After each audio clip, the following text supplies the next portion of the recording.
Hi, everyone. Since we have such a small crowd, would you mind coming up further? I can't see you. We'd love to see you and engage with you. So thank you for being here. I'm Dr. Mary Ohmer with the University of Pittsburgh School of Social Work and the conference chair, and worked very closely with Cheryl Hyde, Dr. Cheryl Hyde from Temple University to put this symposium together with our community partners. So this is really ties to our theme of collaboration, and it is a program that is in Philly and also in Pittsburgh that's actually funding violence prevention work. And so our goal is to share some of the lessons learned and some of the challenges from working on the ground. So we have with us today from Philadelphia, Katiana Foizen. Is that how you say your name?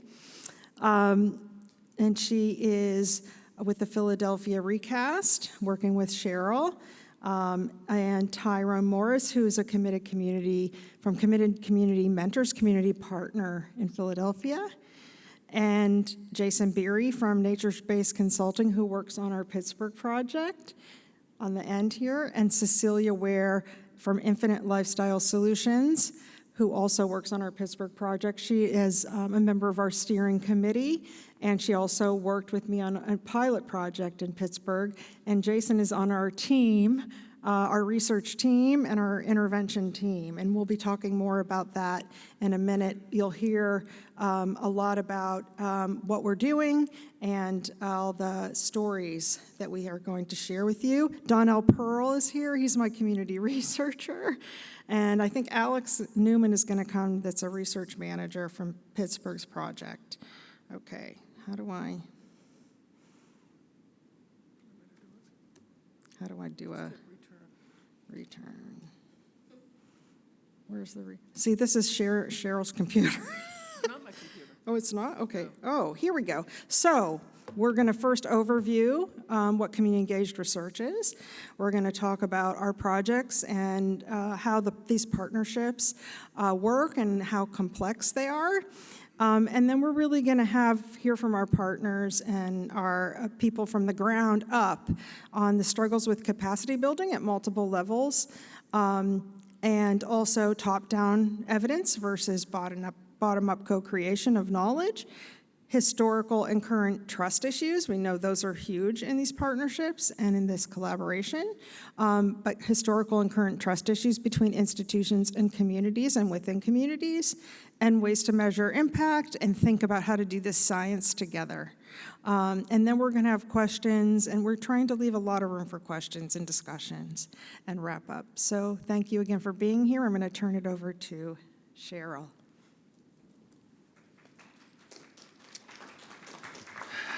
Whoa. Good afternoon. I'm Cheryl Hyde. I'm on faculty at Temple University School of Social Work. I also am the chair of the Association for Community Organizing and Social Action. And with Mary, we co-convene the Community Neighborhood SIG. So I think between the two of us, if you want to know anything about community, I think we can point you in the right direction. What I would like to do is talk a little bit about what we mean by community engaged research. And so up on the screen is a continuum that goes all the way from the more extractive academic researcher going into the community, taking information out without any give back to the community, and often without any permission by the community to be there. So the community is just a vessel to them. That is not community engaged research. That's at the not end of the spectrum, all the way up through to projects that are completely driven by the community, and university folks or researchers come in just a purely support mode. We don't design it. We don't, you could train folks to gather their own data. and analyze our own data, but it's really completely driven by the community.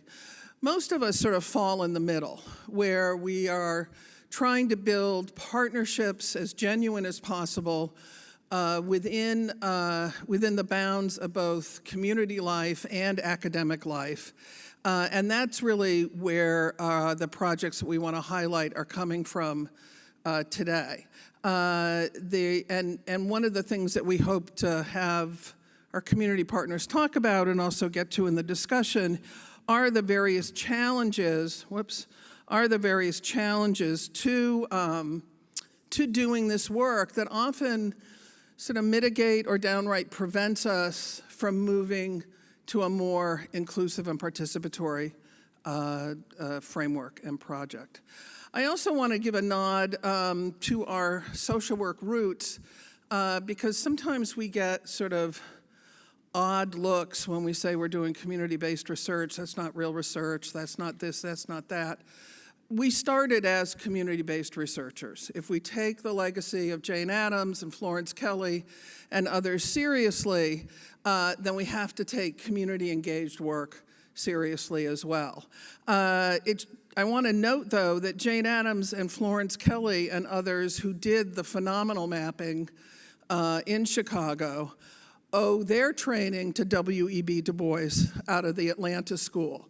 So our roots are very much in Du Boisian sociology, as well as the more applied work that Addams and her colleagues did.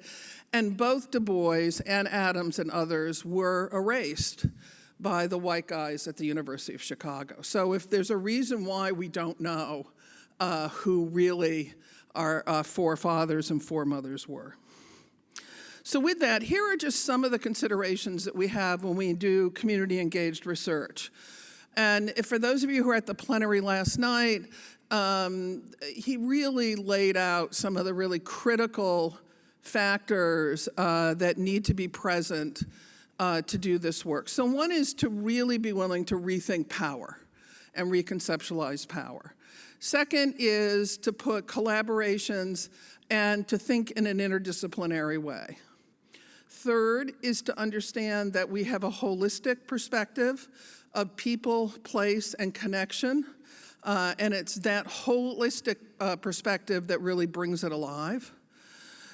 Fourth is the complexity of partnership, and Mary and I are going to highlight that in a few minutes.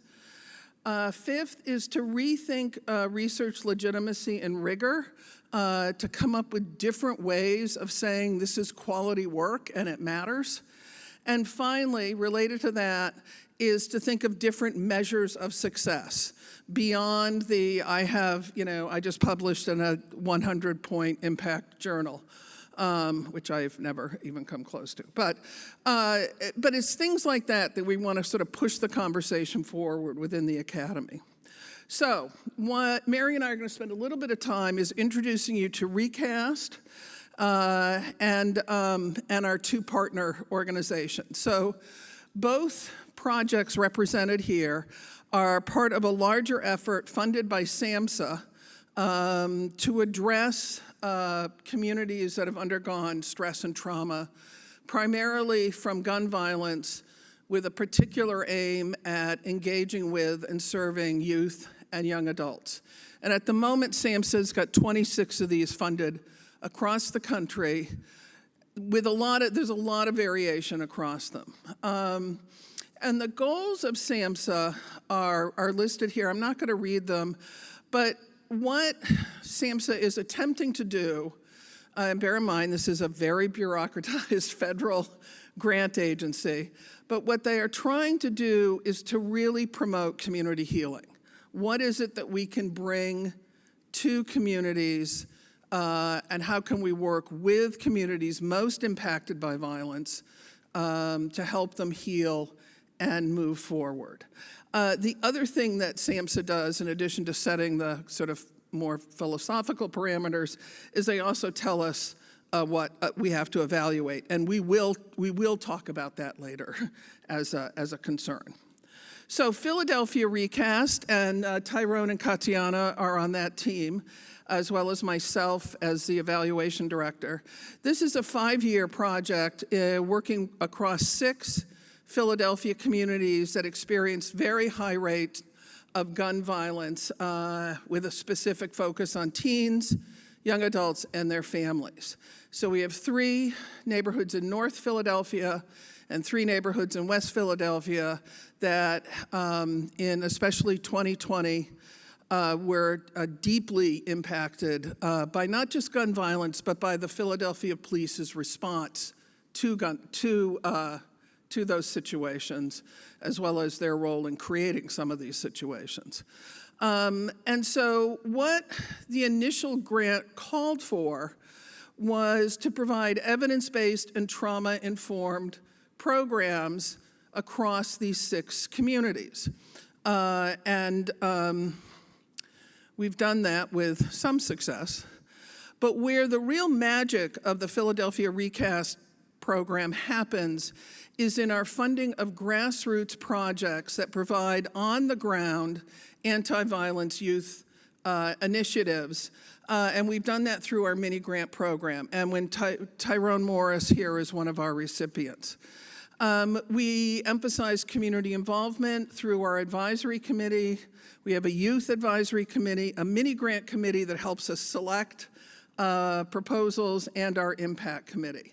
And these 2 pictures are the top one is from an Outward Bound initiative that one of our grantees did. The bottom one is probably one of my favorite ones. It's the New Dawn Farm, and they bring kids in to build greenhouses and learn about gardening and provide mental health counseling while they do it.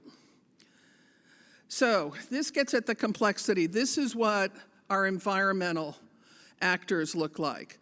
The main recipient, the PI for the program, is actually in the city of Philadelphia's DBH-IDS, our behavioral health unit. And that has real implications for what we can and can't do.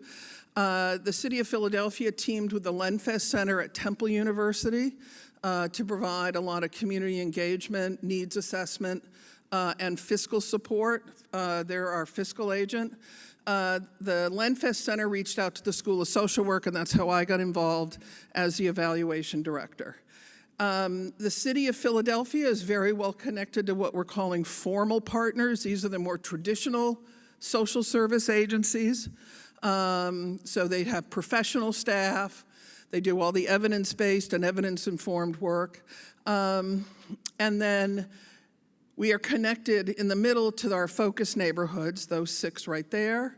And out of those neighborhoods are the grassroots and faith-based organizations that we provide funding for. What makes this complex is behind the solid boxes are a lot of other actors that influence our relationships. So any of these neighborhoods and any of the organizations in these neighborhoods could also be partnering with other universities, they could be partnering with each other, they could be getting other money.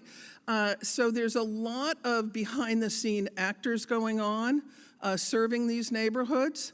There's also a lot of behind-the-scene actors that influence how we process everything from processing funds to okaying staff, and that comes out of the Temple side of it. And then there's the bureaucracy of the city of Philadelphia and what that lets us get away with and not get away with. So that's our environment, very quickly. And then this is our structure. So our project director comes out of the city, the behavioral health. The project manager also comes out of the city, and our youth outreach worker comes out of the city. The green boxes represent where community is really represented. And then you have Temple University represented through the Lenfest Center, as well as through the evaluation components. So there's a lot of layers, and what our hope is that we can get as much community in as possible in shaping what it is we are doing. And what has happened over the first 3 years is an interesting model has sort of emerged, what we're calling a sort of community-driven violence prevention model. And these are themes really based on the work of our grassroots partners. And these themes really mutually reinforce each other. So very quickly, what we are seeing is a development of partnerships across neighborhoods and across communities to build a network of support. The provision of alternative activities. So you don't hear the language of evidence-based, for example, at the grassroots level. But they know how to work with teens, right? And so a lot of it is, let's bring in teens to learn how to garden. Let's bring in teens on an art project. Let's bring in teens to learn how to do a movie. And in the process, they create diversion programs away from situations where these kids might be out on a street corner and get caught up in some violence. So a lot of it is the provision of alternatives that has a positive impact on the decrease of violence rather than very intentional, we are anti-violence and we're going to do this, right? So I think that's important, this sort of indirect inclusion of trauma-informed and mental health content. It's been incredibly important and I think incredibly powerful to see how youth and young adults are co-planners and co-creators of a lot of these programs. And finally, there's a lot of intergenerational work that is happening in these programs, especially in our West Philly areas that has a lot of newcomers to it. So we're seeing a lot of, grandmothers, aunties, kids, and grandchildren all involved. So with that, that's a very quick look at Philly, and now I'm going to have Mary explain Pittsburgh. Thank you, Cheryl. There's a lot of parallels between what we're doing in Pittsburgh and what they're doing in Philly, and for the same reasons, this was an effort to really address the violence in Pittsburgh and in our communities. And especially among young people, the leading cause of death among African-American youth is homicide. And in Pittsburgh, the homicide rate among young black men is 36 times higher than the national average. I'm not going to give you a lot more statistics, but there's a lot of really important reasons we're doing this. And a lot of the people we work with have either been victims of violence themselves or have family members or friends that have been victims of violence. And so this project, we applied for the funds from ReCAST with the Allegheny County Department of Human Services. That's the county that is Pittsburgh's in, and through the Office of Behavioral Health. They had a lot of experience with SAMHSA grants that we didn't. And so thank goodness they're helping us with all the reporting, all of that. And our project coordinator also, there is a person housed there that is our project coordinator, and the staff is really, really awesome that we're working with. And so we came together, School of Social Work and the Department of Pediatrics and Adolescent Medicine at the University of Pittsburgh. I had got to know them through another project, and we agreed this would be an opportunity to combine forces, to have all these different types of interventions to support young people. And what we saw this as a non-punitive, a community-based and a non-punitive solution to violence prevention. So many things are punitive and so many things are really, through the law enforcement system or other systems. We wanted this to be really a way to be investments in communities and not be additional sources of stress and trauma, but to actually work with people and support resiliency and really their engagement. And so 3 different things that we're doing. One is empowering teens to thrive, and this was already on the ground working. It provides intensive case management and mentoring to victims of violence, young people that are victims of violence and their families. And Dr. Allison Sulba is in charge of that initiative. And then the other one is really focused solely on youth, like the diversion, the same kinds of things that Cheryl was talking about, alternatives to violence, but also hope for what they can be and what they can aspire to be.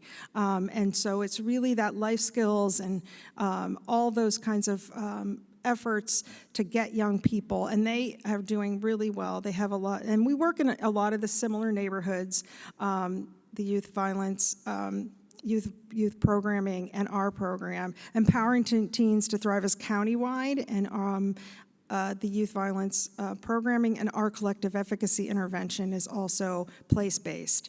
And so this collective efficacy intervention, that's a fancy word, but it's something that I as an organizer, never called it that. I was to do community organizing for years before I got a PhD, but it really is a way of building relationships. So Desmond talked about relational. Those relationships actually are preventative. They are incredible. And so it's the relationship building and the connections and the sharing of values that actually promotes people to work together to intervene, to prevent violence, and to solve problems together. And so that project, and I'll talk more about that, is really, that's the goal. So I have to do... Oh, yes, thank you. So our vision, I'm not going to go through this, but we came together when we first started out and created a vision with our steering committee. We have a steering committee. Cecilia's on that. Jason and I are also both on that. But it's really, what is our vision? And it's really working together to actually, and collaborating to really solve these problems, and really using healing-centered and racial justice-focused program supports, really, through all kinds, these these interventions, right? And we have this countywide steering committee that's made up of all the people from all of our community partners and facilitators, youth representatives, people from the county, the research team, and other stakeholders, and that's been invaluable to the work we do. In every community that the collective advocacy intervention is, we have community advisory boards, and we contract with a community partner and with residents who become facilitators on our project. These, you can see, lots of partners we have a neighborhood resilience project, Jason's group, as well as the county health department. Also, we work closely with them. This is from our training program, a picture from one of our training sessions. So we also have these core values. So these are things that we came up with together. So we need, these are also resonate with community engaged scholarship principles, really looking at collaboration and trustworthiness and healing and centered. And I loved that Desmond talked about joy, but also hope is also part of what we're trying to do. Capacity building, social justice. So those are really important things. So for the collective efficacy intervention, our goals are to facilitate those relationships, to support those values for prevention and safety and well-being, and to increase residents' ability to actually restoratively and safely intervene, right? And to work collaboratively to intervene, to address problems that make people feel unsafe, that unprotected and unsupported, right? Those are the things that they're looking at. And so it's 3 phases. We have a whole get to know the community, build relationships, and understand what people think phase in the community organizing and mobilizing. We have the training, it's intergenerational with youth and adults. And then throughout the training, we work with the young people to actually develop these community-based projects. You'll see a picture of one of the projects they did. So we have similar, they get funding to actually do these mini projects. They're like mini grants as well. And this is a basketball court that was in awful shape. The kids couldn't use it. They felt unsafe, and they rehabbed this basketball court. They actually did the same thing in Perry Hilltop, the neighborhood that Cecelia and I worked with in Cecilia's neighborhood, and had an event where they did a 3-on-3 basketball tournament. And so the youth identified like these spaces and places, right, where they felt unsafe. And this was prioritized. And so this is another picture. This was on the west side. The young people said, we are really there's so much hatred, there's so much negativity and stigma, and we're always blamed for things. We're seen as the problem, the young people, and we just need to be more kind. And so they had this kindness project that they created, these yard signs, right? And they came up with words of kindness. They gave them away. This is from the event they had where they pulled all their community orgs together and they gave the signs out, and people were actually making those signs also at that event. So the one thing that we did is we also, and this was like, I wasn't sure if I wanted to do this, but we applied to the CDC for a comparison trial grant to actually assess the effectiveness of the collective efficacy intervention. And so it's really employs like this gold standard method, which if you would have asked me, oh, you're going to do an RTC someday, I would have said, no way. But I did. I'm brave because Dr. Miller from Pediatrics has done this before and encouraged me to do it. And it really is looking at the relationship. This relationship has never been tested this way. There's a lot of research that shows that collective efficacy is associated with less violence, but nobody testing it. And so we hope to, rigorously test it through this, assessing impact at the community level as well as the individual level. And the comparison neighborhoods get these education and classes, health session topics, so they're not getting nothing, and they're getting also a lot of assistance with resources. So ours is complex, you see. We have ReCAST Pittsburgh at the top. It's actually part of what's called the Pittsburgh study. We have our steering committee. We have the CDC, ReCAST and CDC interventions. You see empowering teens to thrive is countywide. And then we have these community advisory boards. We have 10 intervention neighborhoods, 10 comparison, and we've done 6, right? Neighborhoods, right, Jason? And we have 4 more to go over 5 years. It's very, very ambitious, and it is challenging. It's complex. We develop agreements with every partner in every community, and we do facilitate. We engage the communities in that phase to build relationships, but also to work with them to make sure each of these interventions and this training in particular is community specific with role plays, case studies, all of the things that we're doing, speakers, resources that come in, and all the people we're engaging. I mean, honestly, the incredible thing that happens is that people bring in, people that they know into the program, families. We have a coach, Coach Ed, in one of our communities that is so incredible with the young people that brought in young people into the program. And so there are connections and there are the voice, right? And so they're critical, but it is complicated, and there are challenges. So let's move on to what those are and what the lessons are. Okay, so even though Pittsburgh and Philly, there are some similarities. There are also some very important differences in terms of focus and scale and approach. But we did find that there are sort of reoccurring themes that seem to pop up, and they also pop up in other ReCAST projects when we meet across the country. So, and if I could take a proud academic mommy moment here, 2 of my former students are now involved in the ReCAST thing, and it's like those of you know, it's like such a thrill to sort of see them grow up and go out on their own. Tyrone Morris has his MSW from Temple. He's a Temple owl. He is the founder and executive director of an organization called Committed Community Mentors. He is also a member of our impact committee and a mini grant recipient. He's going to talk about the struggles with capacity and capacity building in various ways. And then Katiana Foizen, also a Temple MSW, who's evaluation coordinator and actually makes it possible for me to do my job. She is the one that really engages with all of our community partners to get the data and other information that our funder requires. So she has a very good inside look into what's going on in the community and what they think about that whole process. So Tyrone, I'm going to turn it over to you. Thank you. Good day, everyone.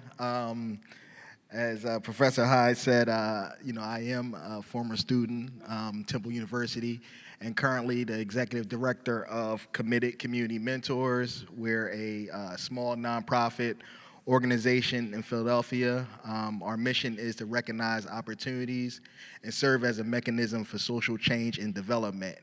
I think that something that I'm very passionate about, and I'm so passionate I had to write some notes because I didn't want to go off on a tangent, but it is capacity building and the ability of organizations that have the knowledge, skills, and capacity to sort of mentor organizations in the community that are boots on the ground, that have that desire, that are connected to those in the community who may be suffering or, dealing with violence on a grassroots level. So this is very important that my organization, we became involved with the ReCAST grant, and it's been very helpful, as she stated, not only to us, but we've been able to develop partnerships with other organizations in the community. So today I'm going to talk a little bit about capacity building, and it's defined as the process that enhances the knowledge, skills, and behaviors of individuals while improving organization structures to achieve sustainable goals. And what's important to me is the ability to bridge the gap between academia and those on the ground who are actually in charge of the practice. And I wanted to bring, a few points and a few keys that I thought, were important. First is that capacity building goes beyond training. It's something that requires mentorship. And part of the ReCAST grant, I feel that we have an open door policy at Temple University where we can go in, talk to those, who are managing the ReCAST grant and feel like we're actually being mentored, we're being encouraged, we're being empowered. And that's been very important. The power dynamic, that was something else that we felt was very important and a key factor when you're considering capacity building. Power is very essential. Those on the ground often feel as if we don't have power to make change. We don't have power, to implement certain strategies we feel would be beneficial. And it's important that those who are empowered, those who have the knowledge, redistribute that knowledge to those on the ground. So I feel that that's very important. Last night, we heard several speakers, and one of the themes was relationship building. So one of the other key factors we see is relationships over resources. These are people, these are lives on the ground. This is not just another funding opportunity, another research study. And I know in rolling out this process in Philadelphia, there were a lot of community groups that were upset about money coming into the community and them not being involved with, that process. And I don't know, the cities that you guys are from, but Philadelphia is heavy government. We have a top-down approach. You have the government, then you have those colleges and institutions, and then at the very, very bottom, you have the community organizations. And I think that with the ReCAST grant, that distribution is, we're able, again, to go and meet with folks who we feel have the resources to kind of help. And then finally, the last point that I want to make was that it has to be systemic change, across the board, change that addresses institutional barriers. Whatever the barriers may be, it has to be change across the board, and it has to be sustainable. Often, again, it's related to funding. These opportunities, as she stated, you have funding that comes into the neighborhood Once the funding is gone, then those resources are gone, those relationships are gone. Part of what I hope will come out of, us meeting and these type of ReCAST grants, that, we'll have sustainable change. We'll have organizations in the community that have, their feet on the ground, and they're able to connect with the people, but they're also able to understand what evidence-based practice is. They're able to understand how to put together a budget. I often joke with a lot of my peers who are involved in the same thing.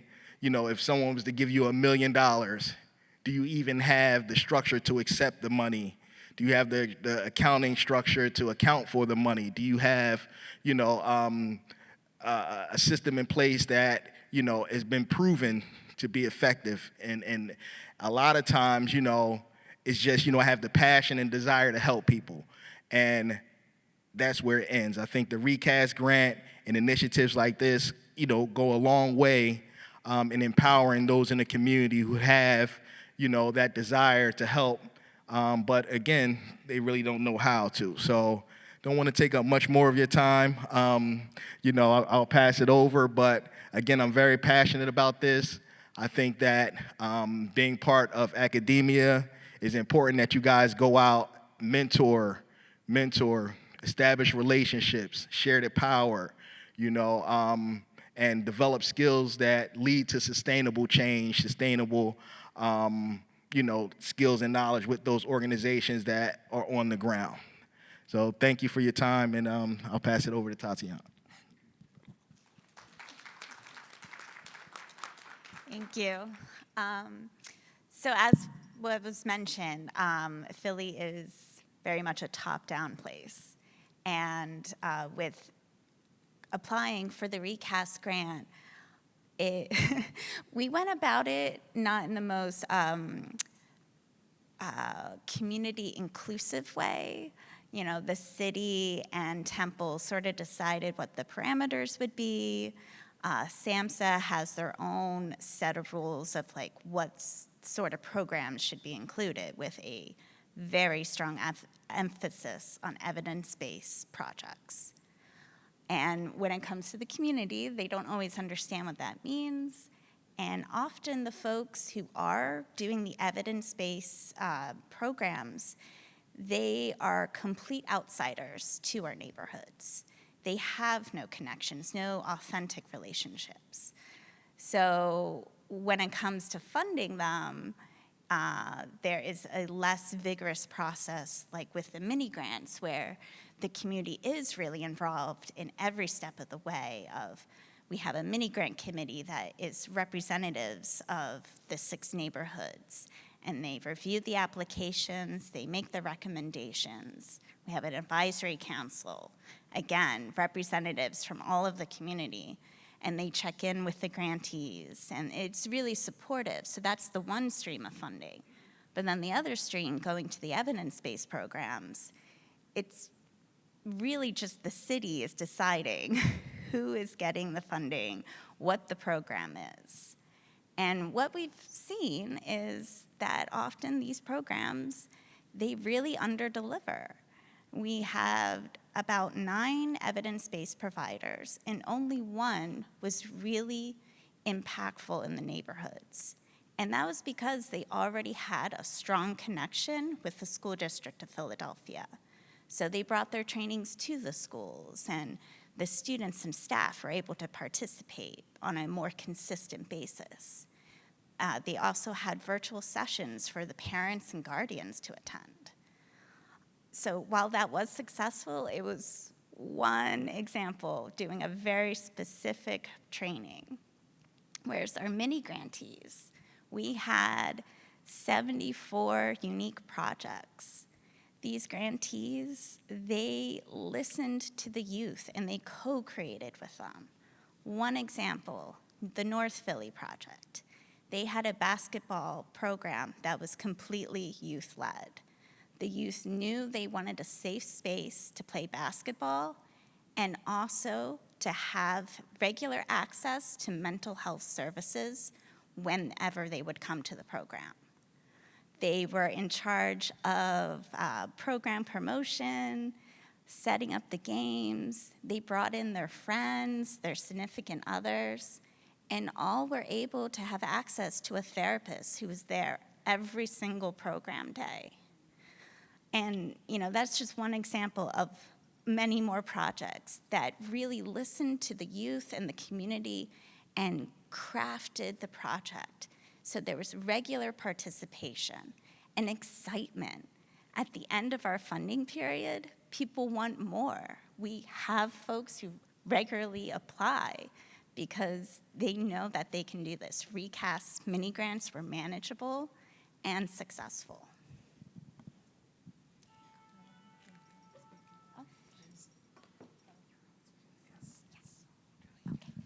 All right, good afternoon, everyone. My name is Jason Beery. Oh, sorry, yes. Clap. Thank you. Yeah, so good afternoon, everybody. My name is Jason Beery. I am a countywide community partner on the Pittsburgh ReCAST intervention. And so what that means is over the last 3.5 years that we've been working on this project, I have been part of the interventions in all of the neighborhoods that we have been working in. And all of the intervention neighborhoods, not the control neighborhoods. So all of the intervention neighborhoods. And I, along with another organization called Neighborhood Resilience Project, have been serving as those countywide community partners to make sure there's some continuity going on across the interventions, across the different neighborhoods, and also to provide a perspective from outside of the university. So Neighborhood Resilience Project is its own entity outside of the University of Pittsburgh, and I've been working in this capacity outside of the University of Pittsburgh too, previously with my previous organization and now kind of independently on this project. And so coming at it from that perspective where we can kind of see all of the interventions and what's happened across all of the neighborhoods has been really interesting for me personally. I'm a geographer by training, so thinking about how things are similar and different across space is particularly interesting, right? That's what geography is all about. And so working in this role has allowed me to kind of see some of the similarities across this project and across other community-based projects that I've been a part of about that relationship between the university and the implementations in different neighborhoods. And so when we're thinking about historical and current trust issues between institutions and communities, these things are very real, and they come up in every community that we work in. And I think the best way to frame this is by taking the idea of community engaged research is what we said at the beginning of this, right? Community engaged research. And I think, and I'm going to argue here, that there's a word missing there. And that's this idea of, and that's the word university. Because regardless of what you want to think about, one wants to think about community engaged research. What we're talking about is community engaged university research, which is a very different thing from university-engaged community research, right? These research projects, even though they are engaging communities, are still based at the university, right? These are not research projects that came out of or were generated exclusively by community groups and residents, and then those groups requested support from the university, right? And I think those are two very fundamental things, because as we're talking about community-engaged research or community-engaged university research, we can't forget that university part, because regardless of what neighborhood we're working in through the Pittsburgh ReCAST project, and this might happen in your cities as well, it's still a large institution that is trying to do research in a particular community. And that fact draws and elicits all of this history that's coming with the idea of research extraction, that's happened across decades, centuries, right? Through universities, through the study of medicine, all kinds of things that are especially detrimental and harmful to Black and brown communities across the country, and probably across the world too in some capacity. And so it's that context and that history that people are very aware of that we enter into these engagements. And I say engagements rather than relationships because when we start, it's not always the case that the relationship exists on a personal level, right? And so I think it's fundamental that when we are doing this work and engaging this work in whatever capacity, especially from a university perspective, that we are honest with ourselves about being at a university or being a university-based project and recognizing everything that comes with that, right? And so there is a lot of privilege to be able to do this work at a university, right? And a lot of that doesn't necessarily transfer despite whatever you say about this being a community-engaged project, right? It's the fact that this is crime and violence work, right? This is hard stuff. This is really hard stuff. This is traumatic stuff for a lot of people. And thinking about kind of how we're doing this across different neighborhoods, what this can mean for a lot of people doing this work is that they're moving in and out of these experiences without having to actually live those experiences, right? And that is a privilege. And it's a privilege for me, even as a community partner, to be able to go and have a conversation with a community, but then go home at night to a community where I don't feel that imminent threat to my safety and my person, right? And that's a privilege.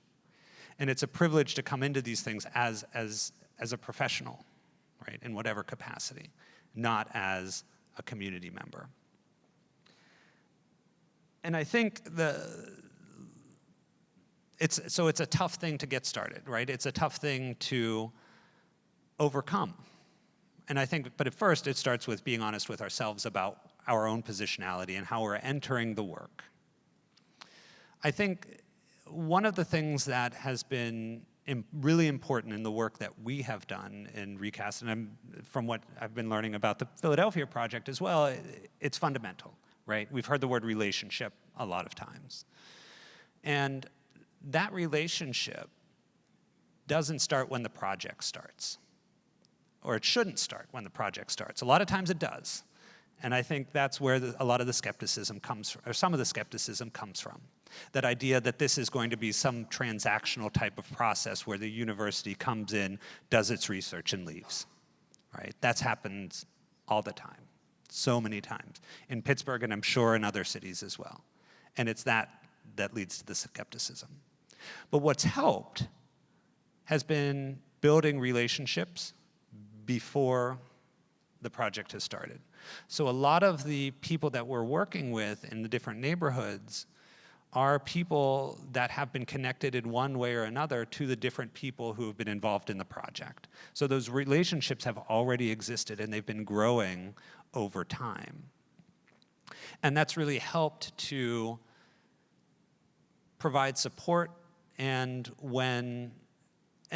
also helped, I think, the researchers and the project team better understand what's going on in the neighborhoods before actually entering the neighborhoods. And that's even prior to the first phase of the work that we do that Mary was talking about, the community, where we're doing the intervention for collective efficacy, is a whole phase where we're just really learning about the neighborhood. But even before that, it's really important to have those relationships in place. And so we work hard to build those before we even start in the neighborhood. Now, it's one of the things that's really difficult about this, too, this relationship, and this comes up in almost every neighborhood that we're in, is that there's a fundamental difference in the time scale that we're talking about, right? We're talking about crime, violence, and trauma. And a lot of the people that we're working with don't want to wait 3 years until an academic journal article is published that they're not going to be able to read or have access to, right? That's not important. What's important is the immediate. and securing one's own safety, one's community, making it safer in the moment. And so it's another thing that we have to think about as we're doing any type of community engaged kind of university research, is that there are different motivations and different timescales at play here that we really need to think about and be aware of. The other kind of thing that I'll just kind of say quickly, and I guess with that, it's really challenging to connect those two ideas about relationships and the timescale, right? To do this across multiple neighborhoods, it takes a lot of time too. And so what we've tried to do in Pittsburgh is really build in some feedbacks where we're giving the community groups with which we're working, we're talking with our participants about data that we've collected already, and giving them access to the community surveys that we've conducted in each of the neighborhoods, giving them the data, sharing that data, talking about that data. And I get this, Cecelia, you might talk a little bit more about that, but yeah, and so I think, there's always this question about, this other thing that comes up is this question about money, right, and payment, and support for the community groups. And it's a challenge, right? And I think that too long,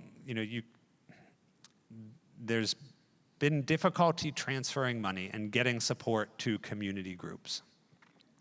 And I think we've done a good job of trying to do that, or of doing that. We have done that.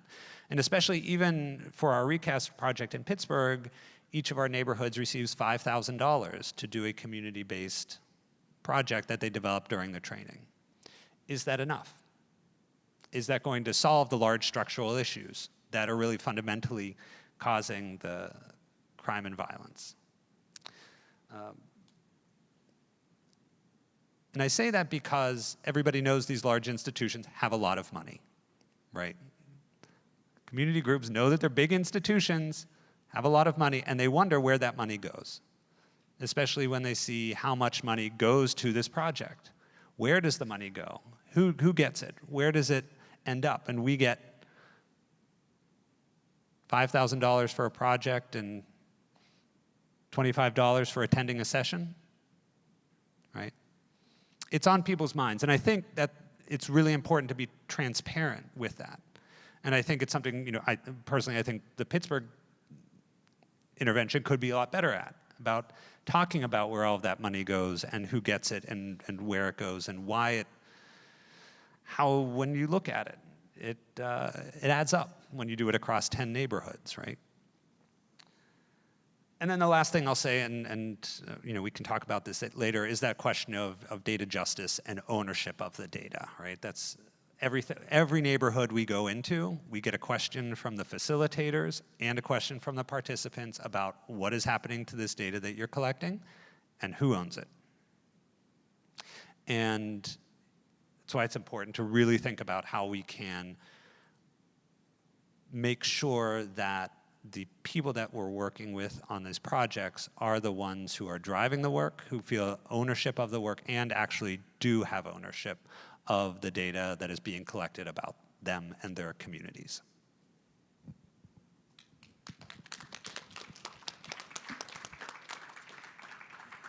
Hi, everyone. My name is Cecelia Ware, and I am the executive director and founder of an organization, nonprofit, called Infinite Lifestyle Solutions that I started in 2016 after a traumatic shooting that happened in a playground where my son was shot 3 times and a young girl was shot once.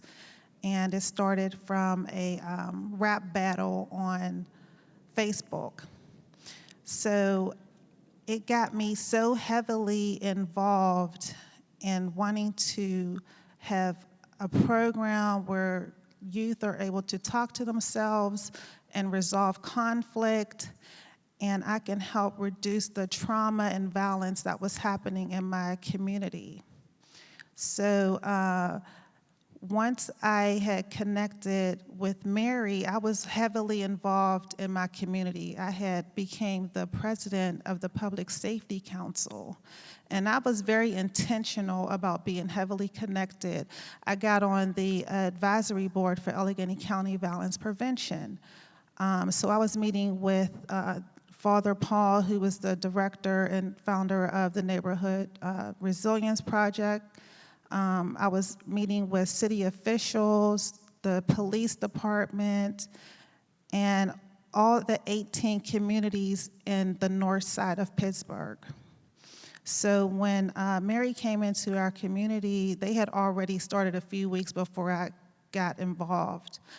And I was just like so thrilled about how this could be a very good program for our community. We were dealing with a lot of shootings. It was a hot spot in Pittsburgh, Pennsylvania, where we started this project. And I was already working with teens. We have a teen support center. So we teach kids how to resolve conflict. We also teach them coping skills through mindfulness, yoga, and art therapy. And we also teach kids how to be safety ambassadors at their schools to reduce violence in the school and help their peers with bullying. So I already had a relationship with a group of kids, and I introduced the program to them. They were so excited about it. And then I also told them that they can get a stipend, which is very important, and food. You know, you have to have food when you work with kids. So it was very important, you know, they were there. It was this intergenerational groups that we were having. So they got to talk with adults that some of them knew in their community and some of them they didn't. So they got to meet other people who were in their community on a weekly basis and build a better, stronger relationship. And they talked about different ways of how they felt of being a teenager and being approached by adults when they were in the community. So it broke down the silence of being able to communicate better to the teenagers. And when you see a teen doing some type of behavior and approaching them respectfully and not being afraid or not being so punitive and just wanting to call the police or say something negative to them. So that really helped a lot of our teens have a different perspective on talking to the adults as well. And our project at the end was our kids wanted to feel safe and have a safe relationship with the police. So we had, and we also had a basketball court that wasn't being used. The court was ripped down. So we revitalized the basketball court. I had a relationship with the police. So we had a cops and hoops tournament with the police officers. We had city officials come. We had food. We had the fire department come. And everybody just came out and engaged, and they really saw something in their own community that they came up with. And it was amazing. Like, it just took off, and everybody was so excited about it. The kids, they got to go around in their community and take pictures and show, and came back to the group and showed the group of what they didn't like in their community that they were seeing. Empty lots, abandoned houses, in the project that we revitalized the cops and hoops court. So it's very important that this work continues to be done, and connecting with people who are already in the community doing the work and having relationships. And that is my community, so it was important to me because I live there. And I want to see a better community. I want to see things get revitalized in our community so kids can have more resources and more places to go and do things in our community. So it's important to me to be just not a parent, but a business owner in that community and being on the ReCAST committee. So I have two perspectives when I'm speaking. I speak from a parent's view, and I speak from my organizational view of how we can sustain this and grow this and go into other communities and do the work. It's very important that we continue this work, we build the relationships. We know there's the academia, and they do have the money, and the research is important, that we just continue to provide good data, and the surveys. It's important that we just really, really support all the people who are involved in collecting the data. So I think that's all I have to say.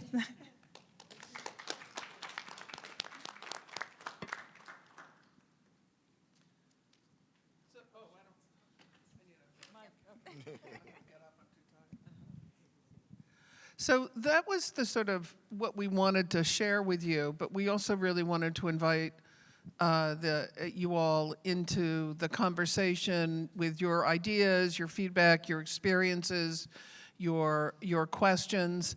We also want to put in a plug for some community-centered initiatives that folks might be interested in, including the community neighborhood SIG tomorrow, as well as thinking about submitting to the 2026 community and neighborhood cluster, so we can continue to bring these kinds of projects and really rethink what research is and what it should be doing into SWR.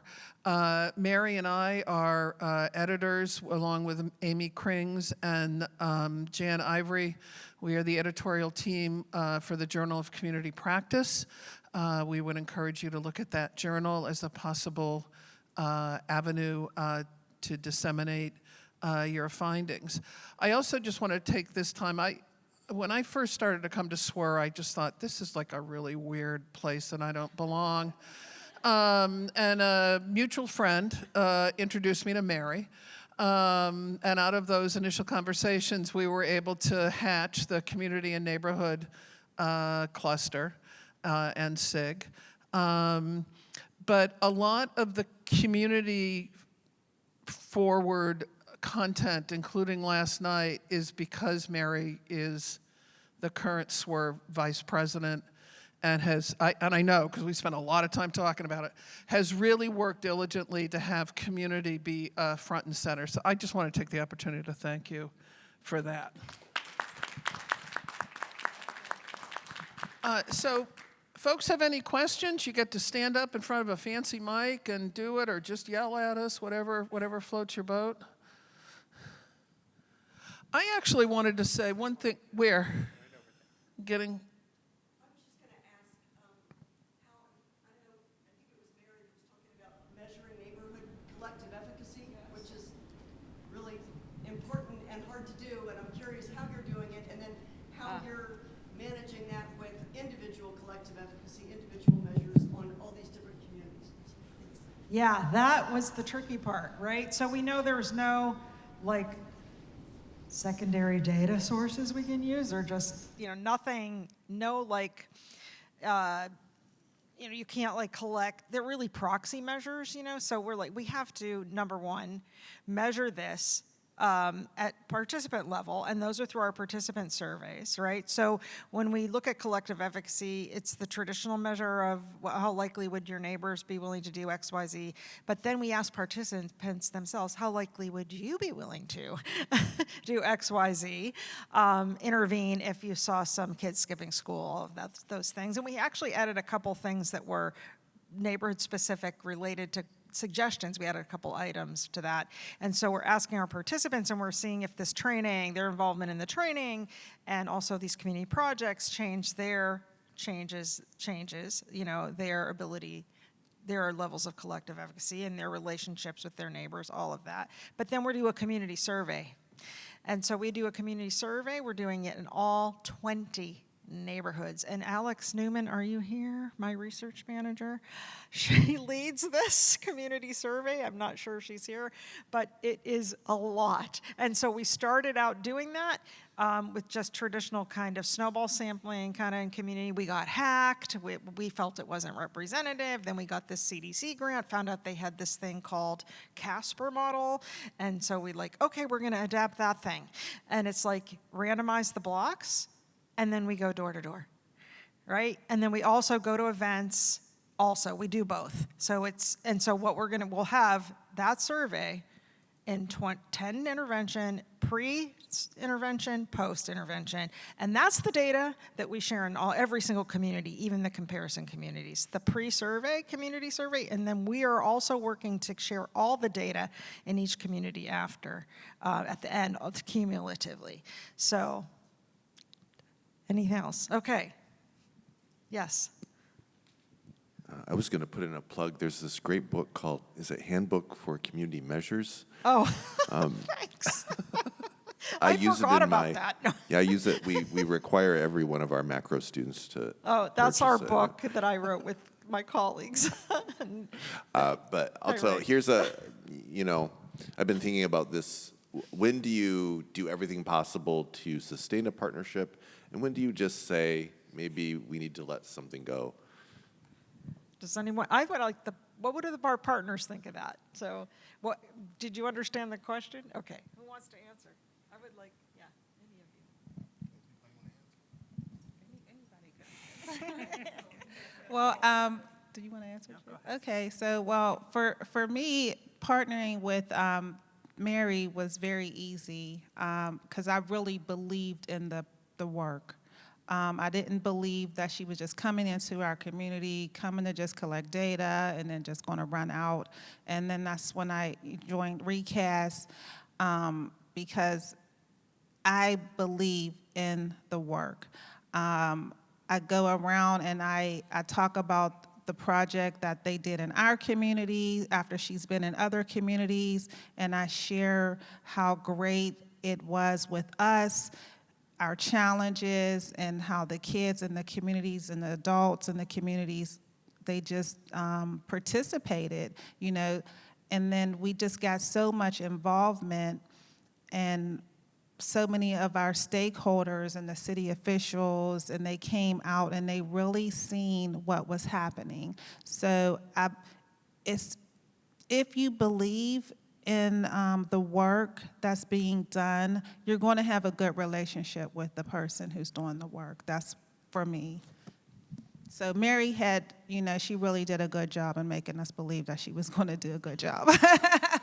She's a really good person, and I'm so glad that she really came to our community with that project. So that's what I can say. Thank you, Mary. Okay. So again, I think that part of this relationship is empowering. It empowers organizations. So we never leave. It's a thing of, some of the tools and skills that we develop while participating in this grant, we move on to whether we're going to apply for city contracts, which we've done. We've used some of the information in some of our processes. We do CBT, where we, teach youth how to connect their thoughts, emotions, and behaviors. And we've used those concepts with other grant opportunities, with other contract opportunities, but we feel empowered. And even if it's, $15,000 and, the grant is over in a few years, I think with the knowledge that we've developed, some of the things we have to submit, we need you to resubmit your budget, or we need for you to submit at the end your statistics. We understand that this is a process that we may continue throughout our, existence as a nonprofit organization. So I believe that relationship kind of never ends. It stays with us. And I know there are a lot of other organizations with less knowledge that I had. At Temple University, I had the opportunity to, my concentration was management and planning, children and family services. So a lot of the grant writing, a lot of the things that went into applying for this grant was sort of familiar to me. But for those organizations that they're new to this process, again, they're empowered. They develop the skills that, they may hear Cheryl in their ear, listen, we need you to use research. So again, this relationships, it continues on. So it never kind of ends, even though our, grant period may end, but I think that the knowledge and the skills you develop during this process kind of lives on, throughout your existence as a nonprofit.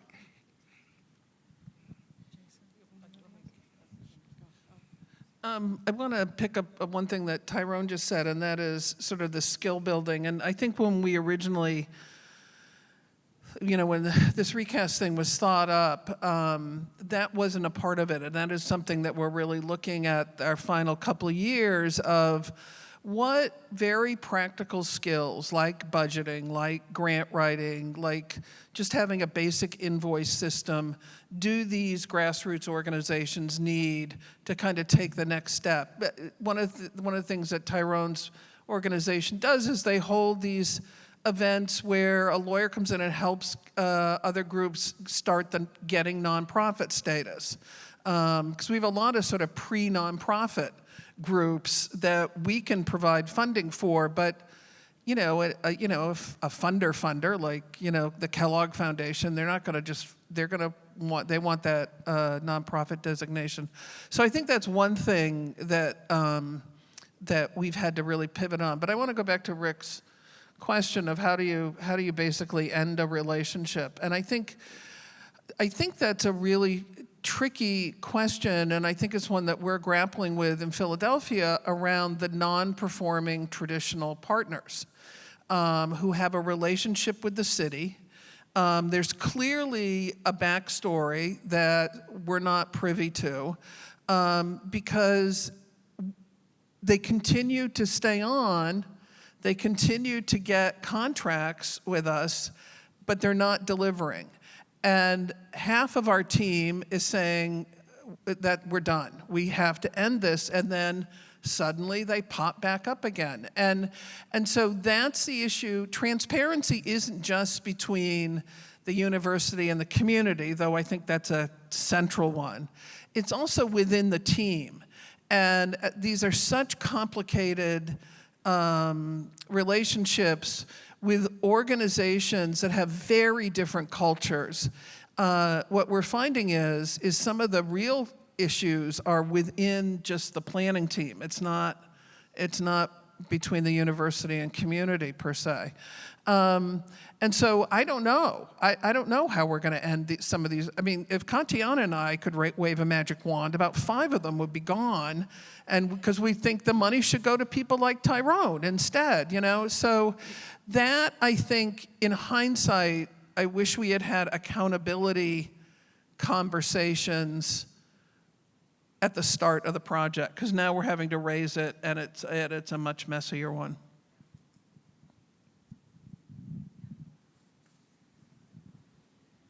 Hi, I just want to say thank you so much to each one of you. I kind of came here to partially just be inspired by the work that y'all are doing, because I'm doing some community-based participatory research, and have just felt a little like, what's next? Kind of feeling a little uninspired, frankly. And a lot of that has to do with just needing more mentorship in this area. I'm really passionate about community-engaged participatory research, but I've kind of reached a phase where I'm working with organizations to help them to basically determine next steps from the results of the research and thinking about what's my next project. And I took like 4 pages of notes from today. So all of that to say, I felt very inspired and just full of fresh new ideas. So I wanted to thank you all for coming and talking to us. So I'm excited to go back and bring some of this to the partnerships that I have. My question, I do have one, is how did y'all involve your community partners in, if you did, in analyzing the data, and then also in sharing, like it was mentioned, years later these publications come out. So I think something we're not taught a lot is how to create, community reports and to engage the community in the analysis and the results and next steps. So I'm wondering if y'all could speak to that and just give me your insights on that. Jason, do you want to? Okay, so, okay, all right. So thanks for the question. There were a lot of things, a lot of thoughts that came up in your question. No, that's fine. I think one thing, I think on the whole, on the question of analysis, I think in the broader picture, we're working on it. We're at the point now where we're starting to think through exactly what that means, what that looks like, and I'll come back to that. One of the things that we do, as I said, is that there's a community survey before the intervention before the training starts, and we share those results with all of our participants. They get a whole packet of the results. It's a pretty lengthy survey. It takes most people 20 to 25 minutes to complete, so we have a lot of data there. Dr. Leah Jacobs, who's not here right now, but is at the conference, has done a really good job of kind of putting together a report that we share with the participants. And at each session, or almost each session, we talk through a few of the sections of the community survey. And we have a conversation about it. And it's not like it's kind of a qualitative discussion about the data. It's not necessarily an analysis of the data, right? So when she compiles the survey data, we're looking at just kind of percentages, and I think it's exclusively percentages, and maybe some qualitative comments as well. But we're having a conversation about the data. And over the several years that we've been doing this, we have tried to improve the way that we do that. So, it started off where it was like, here are the numbers, right? Here are the results. What do you think about these results? Which is not an effective way to have a conversation about data. It's not. I mean, we thought it would be, but it's not, right? It's not. It's not. And so over time, it's evolved. And so Dr. Jacobs and I are the ones who present the data usually, and it's started to evolve into more of a conversation. First, it's like, okay, we'll look at these 3 metrics, and we put it up on the screen. They have a paper copy of it in front of them, and so we'll look at this, and then kind of we make it more interactive, right? So not just what do you think about these data, but more interactive type questions, right? What does your experience look like? Does this match what goes on in your neighborhood, or like in your part of the neighborhood? Does this match your experience? How would you answer these questions? Getting them more involved in the conversation. And that works to some degree. I think one of the big challenges that we face is working with young people in this because when we have these sessions in the evening, and they don't want to be looking at bar graphs and charts after a day of school. Right. And they just don't want to. And they don't want to engage. And that's nothing against them. It's just they've done this already, they're tired, right? And so one thing that Leah suggested at our last community was doing a data gallery. And so putting the information up on the wall, and people could go and kind of post. I think the question, she put the results up on the wall with stick figures instead of numbers. Like there were this many stick figures who answered yes to this question, this many who answered no. And the question was, of all of these results, what should we work on to best improve safety in our neighborhood? So it's not necessarily a question specifically about the data, it's about the interpretation of the data and what do you do with the results. And it worked really well, both for the adults and the young people who were there, because it got them up and moving, and it got them to think in different ways, and we weren't asking them to talk in front of everybody, which is something that's also a challenge, right? They could have their conversations themselves, and then we could discuss it as a group. Yeah, and so we're constantly learning. And, we really do the best we can in terms of, like, when we're talking about, when Cecelia comes to speak about the impact of violence and trauma on mental health and health, we present the data that we gathered about how the community is experiencing traumatic events and the impact. And so we try to match the survey up to what that session is about. The police are usually in the room when we talk about the perceptions of the police data. So in fact, that was the time when they went and they put the stickers on, the visual arts, and we had an incredible, an officer come that was coached when he was in high school by one of our facilitators. And so, but there had been, a previous session where we were talking about safety and exposure, right, to violence. We were presenting that data, and several of our Black and Brown community members had traumatic experiences with the police and discussed that, and then also talked about their exposure, right? So I think we try to match, so we try to not just present the data blindly and not in context with anything else. So we do that, but I think we're still really learning, like it is hard, right, to do. So do you want to? Yeah, I mean, definitely, I think one of the things that I would love to task you guys with is how do we capture the real world impact? How do we measure resilience? How do we measure empowerment? That's something that kind of connects the data with what's going on the ground. How, like, is it a qualitative type of thing? Is it a quantitative thing?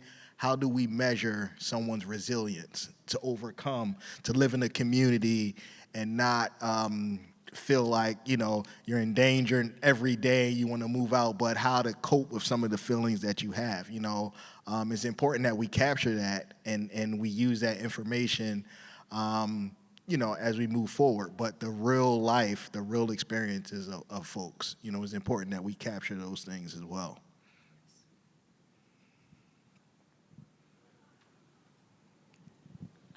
I just had a question related to sustainability. Well, one, I want to say I think this is absolutely amazing. I'm a first-year doctoral student at VCU, and I have more clinical background, and I don't have much of research experience, so it's really nice to hear that this work is really being brought to the forefront, because that's my issue. I'm like, okay, well, how is this practical? How is this going to actually be done? Because it sounds great in theory, but how are we actually connecting with people? And so my question is about sustainability. How is this going, like, especially with funding, because it's like, hey, you come into the community and you have this, and then it's only for a period of time, and then it's like, how do we keep this going?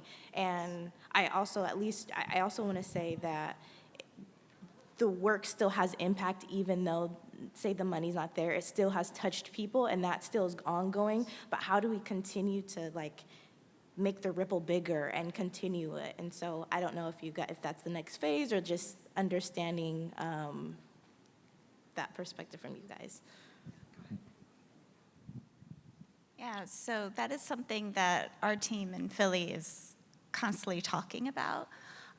We're really fortunate that one of our team members runs a grant writing class to help folks understand, like, how specific their proposals have to be, just to really strengthen it so they can go after the bigger funders. And we have slots set aside for our mini grant awardees to participate in those classes so they get better and they can get those higher grants. We also encourage all of our grantees to network with each other. We have in-person, we call them like retreats, where they can come and mingle and learn who else is doing the work that they are doing in different neighborhoods, or who's doing something really fascinating that can, like, be a great collaboration between those two organizations. So that's one way that we're trying to foster sustainability, but it is something that is certainly a challenge.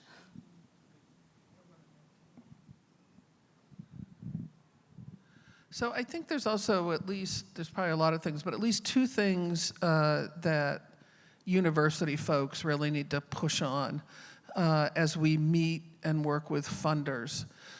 One is funders need, the metrics that funders are interested in often have little or no use for the on-the-ground folks. I mean, the data that we are mandated to collect doesn't even begin to really capture or reflect what Tyrone was talking about in terms of the actual impact. So I think the extent to which we can really start pushing funders to rethink what they're asking for, because it is a burden on these organizations. I think that's important. I think we also need to push funders to be more fluid with the use of their funds. Right now, SAMHSA allows, so I don't know about the Pittsburgh grant, but the Philly grant, we can only spend $3 a person per event for food. And I mean, anybody who's had a teenager in the house knows that $3 disappears in the first 5 minutes that kid comes home.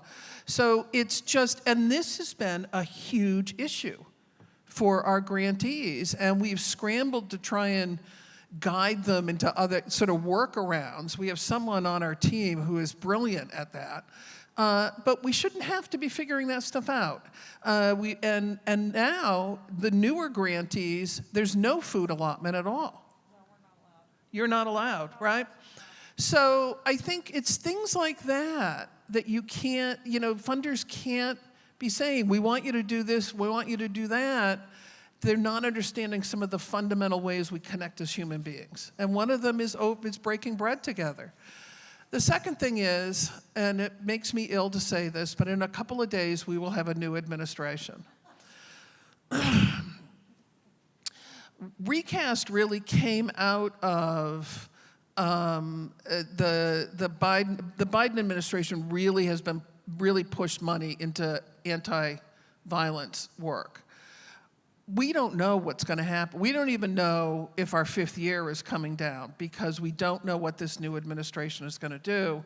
So again, the extent to which those of us have the ability, have the connections to be working with our congressional representatives around maintaining and even increasing funding for community-based work, it's really, really important because I think we're about to really get hit in a very, very bad way.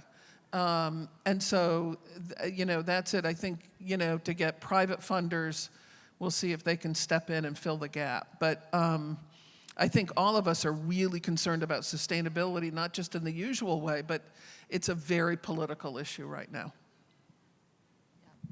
Yeah, I know we have to wrap up, but yeah, our steering committee connects people across the neighborhoods that we're working in, and we have been struggling with the sustainability issue and talking through options and thinking about that and all the funding that goes through the county and all these agencies, and how can even like pushing funders, does everybody have to go through a university to apply for these federal grants, or like go through the county to apply for? You had to have a doctorate for your evaluator. Okay, so there we go. So how can we break down those things, right? Because that'll help sustainability. Do we need to get all the grant money at university? No. Does the universities want it all? Yes. I really believe in democracy and pushing the envelope and having community people be able to apply to PIT and say, I need this kind of researcher, and can I get funding and the researcher from you? And the University of Pittsburgh hasn't done that yet, but I am constantly bringing it up and saying, we got to flip the switch. We have to flip the switch. So that'll contribute to sustainability. But all of us want to say, go ahead, Jason. Just I know we have to wrap it. one quick thing to maybe end on a little bit of a more positive note. Yes, go for it, Jason. Fundamentally, the work that we do is about relationship building. Right? And so if we're successful, then in order to be successful, we will have helped support the creation of relationships that can exist outside of the university relationship. And the idea is that, we are trying to help people connect around a similar issue to make their community better. And we've seen in some of the neighborhoods that we've done already that that's continued after our work there has been done. And so that gives me hope. And that's what we're going to need, right? we will need to rely on the relationships that we're building with one another and being able to see one another and come together across difference in order to deal with whatever comes. And so there is hope in that, right? That we can come together and we can listen and we can learn and we can build together. And joy. I loved Desmond last night. And it's fun. It is joyful doing this work. Hard, but fun and joyful. And I love building relationships. So thank you so much for being here today, and enjoy the rest of the conference.